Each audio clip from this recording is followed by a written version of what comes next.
Hem şirata hadisimiz An Abi Hurayrata marfu'an. Abi Hurayra radıyallahu anhu haber etti. Bir vakit Peygamberimiz sallallahu aleyhi ve sellem etti. Rahimallahu abden kânet li ahihi gindehu mazlemetun fi girdin ev malin fecâehu festehalla qabla en yuqaza. Ve leyse themme dinarun ve la dirhamun. Allah Rabbimiz şu abdine, şu kuluna, mahlukuna rahimli bulsun. Rahimli bulsun.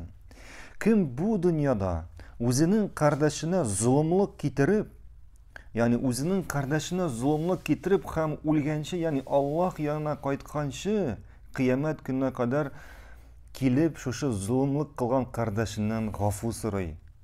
Yani şu günge kadar dinar dağın, dirham dağın, yani akşası bulmayan günge kadar, yani kıyamet gününe eğlenip kaytkançığa kadar tezrek şu zulümlük kılgan kardeşinden gafu sırayı.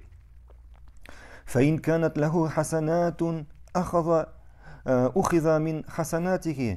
Eğer o bulay işlemese, yani ölgençi gafu sırarga ülgürmese şu zulümlük kılgan kardeşinden kıyamet gününde eğer de onun bütünde kıyamet gününde akşası bulmayacak, o şu zulümlük kılgan kişiler onun izgi amellerin alacaklar. وَاِنْ لَمْ يَكُنْ لَهُ حَسَنَاتٌ حَمَلُوا عَلَيْهِ مِنْ سَيِّئَاتِهِمْ.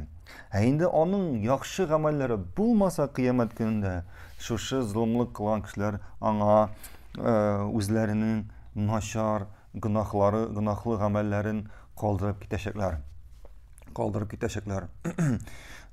Kıyamet gününde kişiler basıp durganda bir nersesiz, hadislerde kelgence hatta kişilerin kiyimleri de bulmayacak. Indi akşasında nasıl varsan, hatta kiyimleri de bulmayacak. Şunda basıp durganda gelirler kişiler.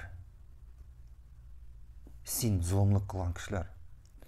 Gelirler hem eytirler, mana bu kişi mina zulümlük kıldı, bu kişi benim malımı aldı, bu kişi benim bu kişi beni rencitti, bu kişi mina naşar sözler eytti. Qaytar benim hakkımını deb eyteşekler.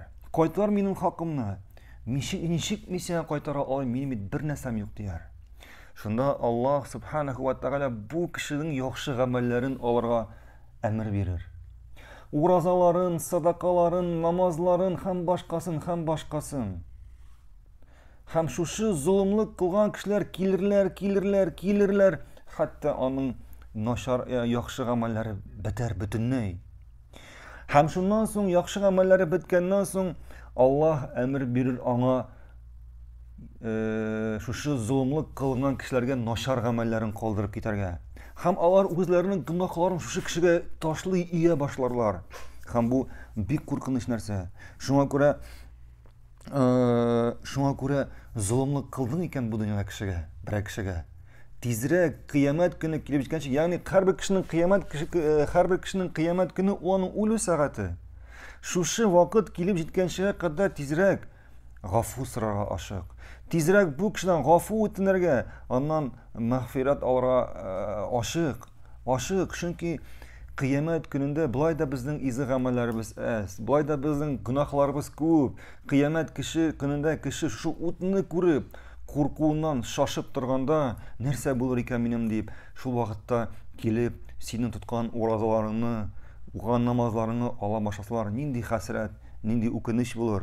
Şuna göre eğer bir kişiye zulümlük kıldın iken tezrek aşık. Hem uylama sen bugün, biz uyluyuz bugün bizge zulümlük kılsalar. Yani sen bir kişiye zulümlük kıldı, normal bir nese bulmadı, yaşayız biz.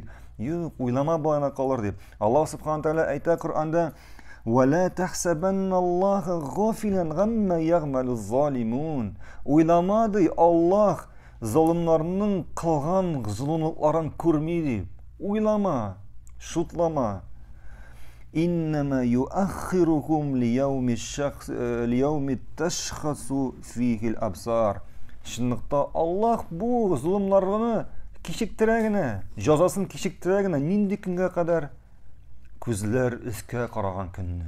Күзләр өскә таба тәгәрәгән көнне, ягъни шушы куркыныч кыямәт көненә кадәр, шушы куркыныч кыямәт көненә кадәр. Шуңа күрә Аллаһ Субхаһу тәгалә бар нәрсәне күрә, бар нәрсәне белә, бер нәрсә дә калмаячак. Һәм зулымлык кылынган кеше үзенең бу дөньяда алмаса да үзенең хакын кыямәт көнендә алачак. Һәм зулымлык кылган кеше үзенең җәзасын бу дөньяда алмаса да кыямәт көнендә алачак. Хәтта хәдисләрдә килә, кеше түгел, хәтта хайваннар да кыямәт көнендә юкка чыгарылганчы бер-берсенең хакларын алачаклар.